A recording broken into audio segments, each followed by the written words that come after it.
അല്ല റിനിക്ക് പ്രേമമുണ്ടോ ആരെങ്കിലും? ആമയുടെ മൂട് മാറി. ഒരു പ്രാർത്ഥന, ഒരാഗ്രഹം, അത്രേ ബാക്കിയുള്ളൂ. രവിയുടെ വിവാഹം. ഞാന് അല്ലാതെ വേറെ ആരായിട്ട് പ്രേമമുണ്ടോ? അതിർത്തി തർക്കം. അയ്യോ അത് തീർന്നില്ലേ? എവിടെ തീരാൻ?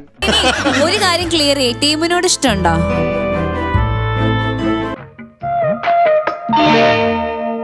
ബോധം പോയി. ബോധം പോകുമല്ല. ബോധം വന്നപ്പോ എന്തായിരുന്നു ബഹളം? അത് കേട്ടപ്പോ എനിക്ക് മനസ്സിലായി നീ ബോധം കെടുത്തി ഇറങ്ങുന്നത്. ഭയങ്കര പരുക്കനാണെങ്കിലുണ്ടോ ഇവന്റെ ഉള്ള് വിശ്വസിക്കാൻ പറ്റിയില്ല. അതും കാലിയായിരുന്നു. ഇത്ര വൃത്തി കേട്ട അത് ശരിയാണല്ലോ. അയ്യോടാ, അങ്ങനെ യാതൊരു ഉദ്ദേശവും എനിക്കില്ലടാ. എനിക്കറിയല്ലേ ബാബാ. റിനി മോൾക്ക് എന്നോട് ഇഷ്ടമുണ്ടെങ്കിൽ എന്റെ ഫാമിലി സെറ്റപ്പ് ഇങ്ങനെയാന്ന് പറയുമായിരുന്നു.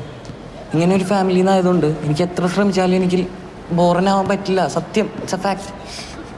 ഞാൻ ഇവിടെ വെച്ച് കെട്ടാൻ തയ്യാറാണ്. അയ്യോ, ഞാനിത് ഇപ്പോഴാ അറിയണത്. സത്യമാണോ? കളിക്കരുത്.